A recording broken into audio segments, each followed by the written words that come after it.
सभी भाई बहनों को जय मसीह। हम वचन पढ़ते हैं नीति वचन का 3 का पहला अध्याय। सभी को आशीष मिले। हे मेरे पुत्र, मेरी शिक्षा को ना भूलना, अपने हृदय में मेरी आज्ञाओं को रखे रहना, क्योंकि ऐसा करने से तेरी आयु बढ़ेगी और तू अधिक कुशल से रहेगा। कृपा और सच्चाई तुझसे अलग ना होने पाए, वरना उनको अपने गले का हार बनाना और अपने हृदय रूपी पटिया पे लिखना, तो तू परमेश्वर और मनुष्य दोनों का अनुग्रह पाएगा। तू अति बुद्धिमान होगा। तू अपनी समझ का सहारा ना लेना, वरना संपूर्ण मन से यहोवा पर भरोसा रखना। उसी को स्मरण करके सब काम करना, तब वह तेरे लिए सीधा मार्ग निकालेगा। अपनी दृष्टि में बुद्धिमान ना होना, यहोवा का भय मानना और बुराई से अलग रहना। ऐसा करने से तेरा शरीर भला चंगा और तेरी हड्डियां पुष्ट रहेंगी। अपनी संपत्ति के द्वारा और अपनी भूमि की सारी पहली उपजा दे कर यहोवा की प्रतिष्ठा करना। इस प्रकार तेरे खाते भरे पूरे रहेंगे और तेरे राजकुंडों से नया दाखमध उमड़ता रहेगा।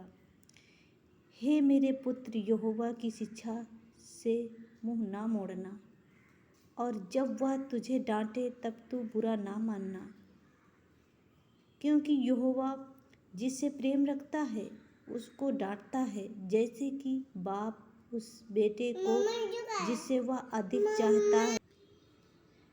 क्या ही धन्य है वह मनुष्य जो बुद्धि पाए, और वह मनुष्य जो समझ से प्राप्त करे,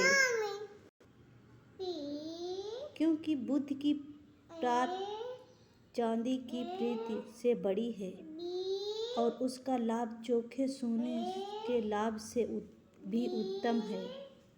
वह गूंगे से अधिक अनमोल है, और जितनी वस्तुएं की तू लालसा करता है, उनमें से कोई भी उसके तुला न ठहरेगी।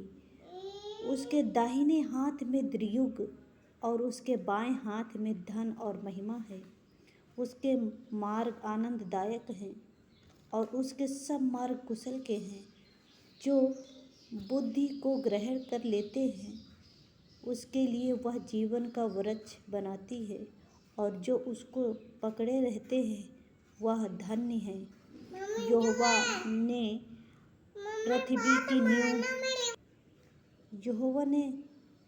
पृथ्वी की नींव बुद्धि से डाली और स्वर्ग को समझ ही के द्वारा स्थिर किया।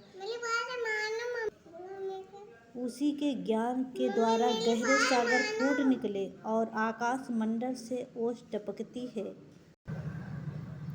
हे मेरे पुत्र, ये बातें तेरी दृष्टि की ओर में ना होने पाए। खरी बुद्धि और विवेक की रक्षा कर, तब इनसे तुझे जीवन मिलेगा और ये तेरे गले का हार बनेंगे।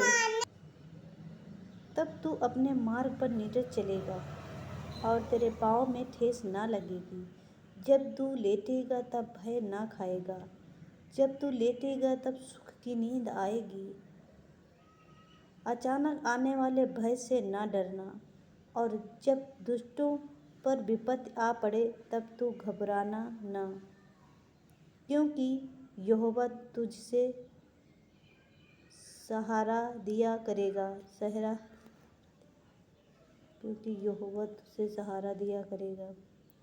और तेरे पाँव में फंदे में फंसने ना देगा।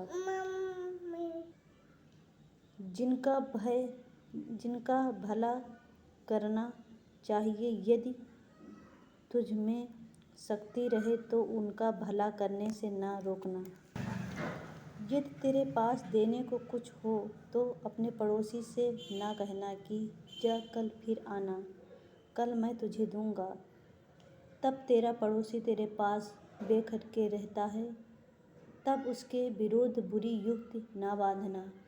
जिस मनुष्य ने तुझे से बुरा व्यवहार न किया हो उससे अकारण मुकदमा खड़ा न करना। उपद्रवी पुरुष के विषय में डाह न करना, न उसकी सी चाल चलना, क्योंकि यहोवा कुटिल से घृणा करता है, परंतु वह अपना भेद सीधे लोगों पर खोलता है। दुष्ट के घर पर यहोवा का शाप और धर्मियों के वासस्थान पर उसकी आशीष होती है। ठट्ठ करने वाले से वह निश्चय ठट्ठ करता है और दीनों पर अनुग्रह करता है।